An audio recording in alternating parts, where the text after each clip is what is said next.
जानते हैं कि कल इसी गांव में भाई सोमेश की पुलिस के द्वारा गोली मार के हत्या की गई और दो साथियों को और गोली लगी है, जिसको एक साथी को दोनों पैर में गोली लगी है, जिसकी गोली भी अभी तक नहीं निकली है, जिसका अस्पताल में इलाज नहीं हो रहा है। शायद प्रशासन उसके मरने की इंतजार कर रहा है, क्योंकि वो इस घटना का आई विटनेस है। अगर वो सुरक्षित रहेगा तो पूरी घटना को कोर्ट के सामने बताएगा। मुकदमा दर्ज हुआ है, मगर मुकदमे में एफआईआर के नाम पे मजाक हुई है। ये सारी चीजें मैंने देखी।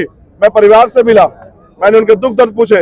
जबरन पुलिस के अधिकारियों ने परिवार को डरा के, धमका के और जिस तरह से हाथरस में हमारी बेटी का जबरन अंतिम संस्कार कराया था, ऐसे ही लाठी भांज के पूरी वीडियो रिकॉर्डिंग मौजूद है।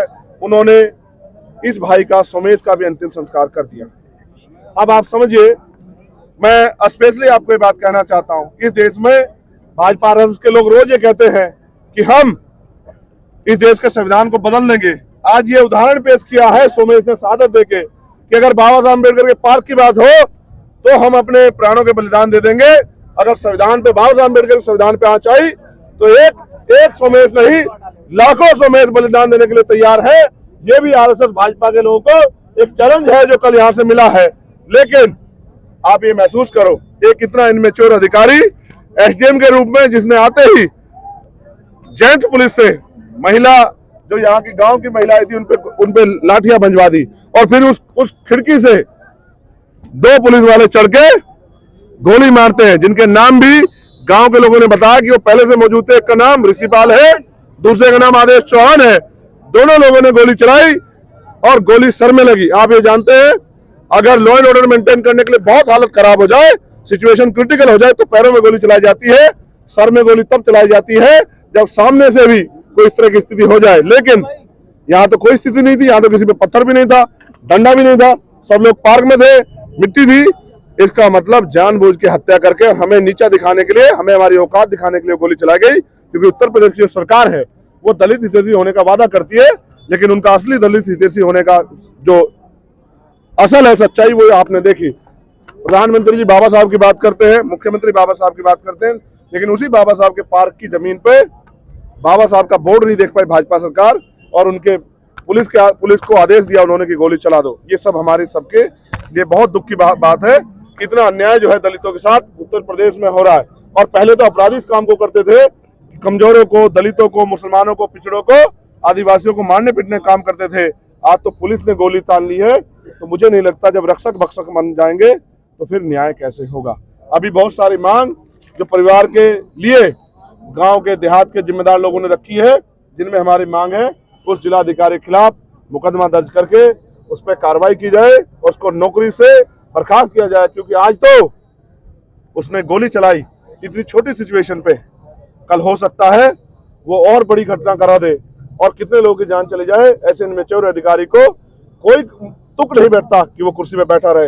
दूसरी हमारी मांग है कि यहाँ जो चौकी है, चौकी पे इंचार्ज जितने भी कर्मचारी हैं जो दोषी हैं, उन सबको भी नौकरी से बर्खास्त किया जाए, क्योंकि ये उनकी देखरेख में हुआ। आपको ये भी जानकर आश्चर्य होगा कि ये जो बोर्ड है, इसी गांव के ग्राम प्रधान ने इस बोर्ड का अनावरण किया था और 2 महीने पहले इस बोर्ड का अनावरण हुआ था। तो ऐसा किसका दबाव था, जिस दबाव में इस बोर्ड को, जो जमीन पहले दलितों के पास थी, उस जमीन को छीनने का प्रयास किया गया। ये बिना सरकार के सहयोग के और बिना सरकार के आदेश पे नहीं हो सकता। मृतकों के परिजनों को 1 करोड़ रुपए का मुआवजा दिया जाए, ऐसी भी मांग हमने रखी। आपको याद होगा, लखनऊ में पुलिस के द्वारा एक व्यक्ति की हत्या की गई थी, उसकी पत्नी को एक सरकारी नौकरी क्लास 1 की और 50 लाख रुपए मुआवजा दिया गया। गोरखपुर में भी पुलिस के द्वारा होटल में घुस के एक व्यापारी की हत्या की गई, उनको भी 50 लाख का मुआवजा और एक नौकरी दी गई। लेकिन यहाँ 10वीं का बच्चा जो पेपर दे के आया था, निर्दोष था, उसको गोली मारी गई। वो उस परिवार का कर्ता धर्ता था, उस परिवार के हाथ पैर थे। इस परिवार के लिए क्या सरकार ने सोचा, अभी तक इस बात की घोषणा न मुख्यमंत्री ने की, न प्रशासन ने की। प्रशासन ने ये कह तो दिया है कि हम अपनी आपकी मांग को पूरा करेंगे, फिर अंबेडकर पार्क का शीघ्र जो है उसको बनाया जाए और उसका सौंदर्यीकरण सरकार निधि द्वारा कराया जाए और दोषियों को शीघ्र गिरफ्तार करके जेल भेजा जाए। जख्मी लोगों की आर्थिक मदद की जाए। जैसा मैंने आपको बताया कि 2 लोगों को गोलियां लगी हैं, एक के दोनों पैरों में गोली लगी, आर पार हुई है। अभी तक उसकी गोली भी एक पैर में शायद उसके गोली फंसी हुई है। अभी तक 24 घंटे बीत जाने के बाद भी अभी तक उसके पैर की गोली नहीं निकाली गई। इसका मतलब जैसा मैंने पहले कहा, हो सकता है प्रशासन उसकी मौत का इंतजार देख रहा हो, कब ये मरे और आगे कोई आई विटनेस ना बचे। आखिरी में हमारी मांग ये है कि जैसे मुख्यमंत्री कहते हैं कि न्याय सबके लिए एक है और भाजपा कहती है सबका साथ सबका विकास, तो मैं जानना चाहता हूं कि फिर न्याय देने में दोहरा क्यों? आपने वादा किया था हाथरस के परिवार से एक नौकरी और एक मकान, आज तक नहीं दिया। आपने जब 2 लोगों को दिया तो फिर उसी रूल की तरह इस परिवार को भी 50 लाख का मुआवजा और एक सरकारी नौकरी दी जाए, जिससे परिवार अपने पैरों पर खड़ा रहे और दोषी अधिकारियों पर कार्रवाई की जाए। लेकिन मुझे विश्वास नहीं कि भाजपा की दलित विरोधी सरकार इनमें से कोई भी मांग पूरी करेगी। इसलिए मैं यहाँ के जिलाधिकारी से भी बात करूंगा, कमिश्नर से बात करूंगा, SSP से बात करूंगा और ये जानने का प्रयास करूंगा अभी क्या कार्रवाई हुई है। फिर अगर हमारी मांगे नहीं पूरी हुई तो हम एक समय उनको देंगे कार्रवाई करने के लिए। उस समय के अंदर कार्रवाई नहीं हुई तो हम एक बड़ा अनिश्चितकालीन आंदोलन रामपुर जिलाधिकारी कार्यालय पे करेंगे, जिसमें पूरे देश के लोग शामिल होंगे और वो आंदोलन अनिश्चितकालीन होगा जब तक हमारे लोगों को न्याय नहीं मिलेगा।